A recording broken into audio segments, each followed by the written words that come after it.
Question: who's ready now for part two of September Savings with Money? Be right back.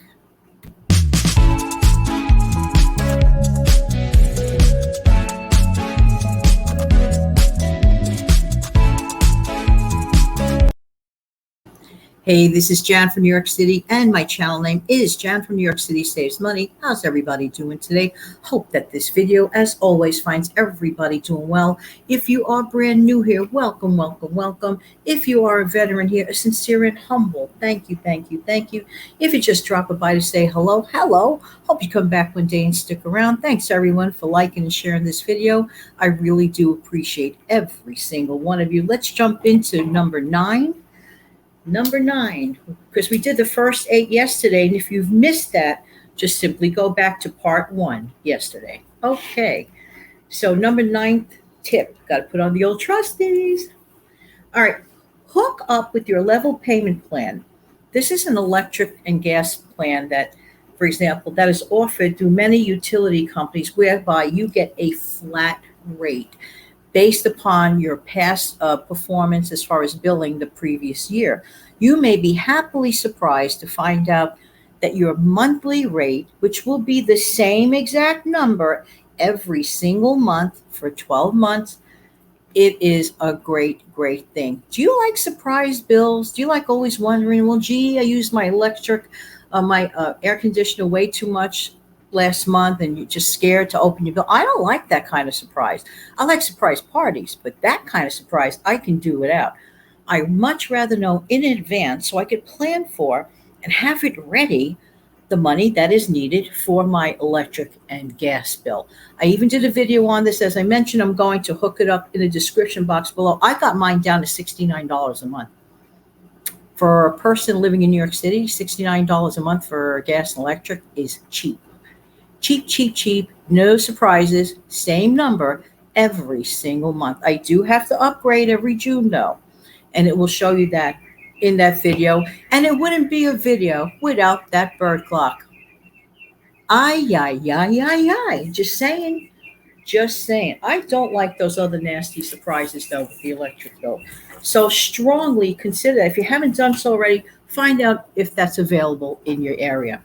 I hope it is.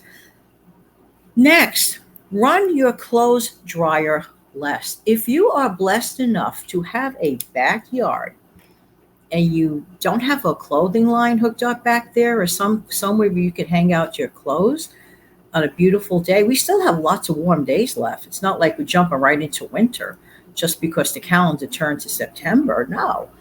Take full advantage of those beautiful warm afternoons, and there is nothing better than the smell of freshly dried from outside lined clothes.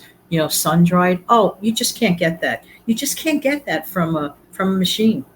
That's the way I feel about it. And if you could do it, do it. It saves money. Next, decrease certain tendencies to eating fast food out. Fast food can be quite costly if you're not careful. They are also not the healthiest of food choices either. No, it stands to reason. Of course, most everyone knows that fast food is never really the healthiest route to go. But you could do things to modify that, but that's another show. The thing is this: some people confuse fast food with cheap food. No, no, and no. They may offer you like a little bit of a lost leader on a certain item. This item costs only $2 this month. And then you go in there figuring you're just going to buy that. And then all of a sudden you realize you need an expensive drink to go with it. And gee, wouldn't an additional package of fries go real good with this other item? After a while, cha-ching, listen to the register ring, but it's not in your favor. So, in my opinion, fast food is not necessarily cheap food. And if you have a crowd with you, do the math on that. Do the math on that. You will see that. So try to decrease those tendencies. If you do the fast food gig twice a week, hey, why don't you try doing it one time a week? See what happens when it comes to saving. Next, here's a great holiday gift idea. I read this somewhere. I forgot where I read this, but somebody gifted someone with LED light bulbs. This might have been about a year or so ago that I read this. Gifted someone with LED light bulbs. This person knew that person had trouble paying their electric bill. And they figured that the LED light bulbs will help decrease the cost on that person's utility. Lo and behold, it really did help that person. So that is a great gift idea for the upcoming holidays. Something to think about, right? Next, if you need to use your conventional oven, why do people put just one thing in their conventional oven? You really could consider putting more than one thing there, okay? And baking it off at the same time and not have to use your oven twice. That can really add up to savings over time. So consider that strongly. All right, tip number 14, because the first 8 were yesterday's video, in case you're just checking this out. All right, on a no spend or low spend day, now check this out. Remember, I told you I was going to expound upon this attitude. This is an attitude adjustment whenever you choose to plan to have a no spend or a low spend day. Consider this option very, very carefully.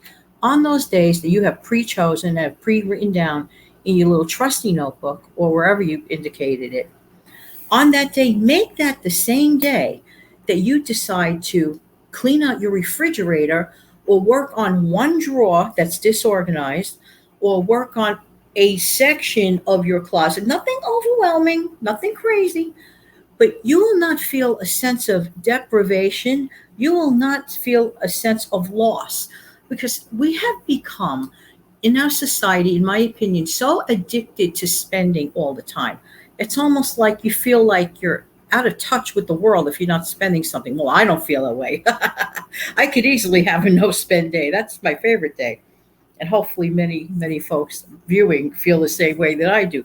But there's still some people out there conditioned to believe that in order to have a successful day, they must spend money. Not if you have savings goals and you want to pay down your credit card debt or your car payment or make sure you have a roof or food in your belly. To me, on those days, I don't want to get too far away from it, but on those days that you pre-plan for a low spend or no spend day, do something that makes you have a sense of accomplishment. And you can pat yourself on the back. Not only did you save money, but you also cleaned out that disorganized drawer or touched that section of the closet that you didn't want to go near with a 10-foot pole. So consider consider those ideas as an option. It really is all how you look at something in life. It really, really is. Next, this is fun. Plan a backyard potluck lunch. Do you have a backyard? If you do, hopefully by you, there's plenty of great weather left. You know, a little nip in the air coming up real soon. Plan a potluck lunch, for example, if you're off on Saturdays, with close family members or a few close friends. It doesn't have to be 10. It could be 4, 2 couples that you love to talk with. You just like hang out. Everybody brings a little something. Low cost. No one has to go out for the expensive lunches and the tips and the long drive. You get it. You get what I'm saying. It'll be a fun event. It'll be outdoors, and hopefully the weather will be absolutely perfection plus for you. So consider that.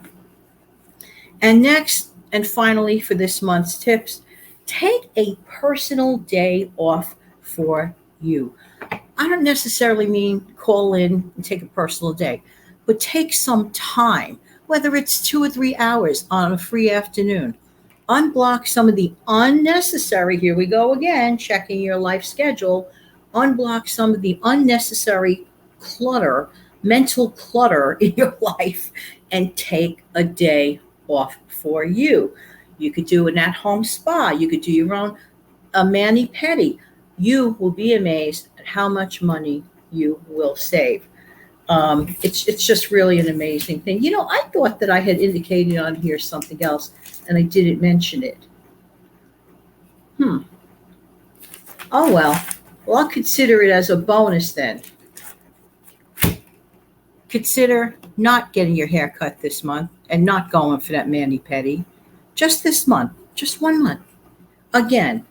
But everything that you save, make it a physical act. If you save $20, look at that $20. If you can't look at it in your hand in green, look at it on a statement. Listen to it on the phone when you contact your, debit or, debit card company or your checking account.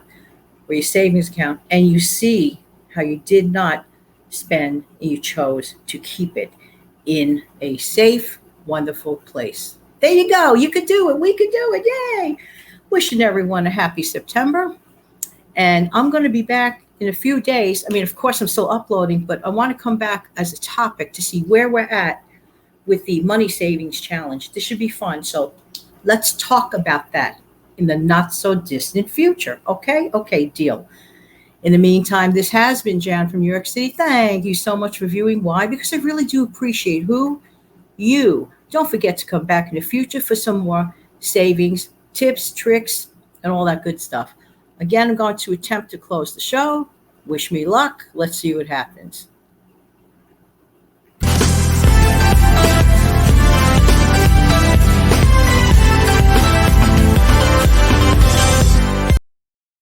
Bye-bye, everyone. Have a wonderful day.